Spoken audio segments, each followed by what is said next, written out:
Hello বন্ধুরা, এই যে আমার কাছে একটি প্রোডাক্ট এসে পৌঁছেছে অ্যামাজনের পক্ষ থেকে। অ্যামাজন প্রাইমের পক্ষ থেকে একটি প্রোডাক্ট এসে পৌঁছেছে। জানি না আমি এটাতে যে কী আছে।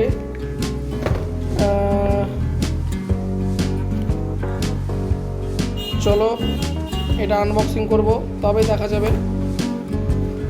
হেডফোন নাকি, দেখি খোলার পরে বোঝা যাবে কি আছে এতে।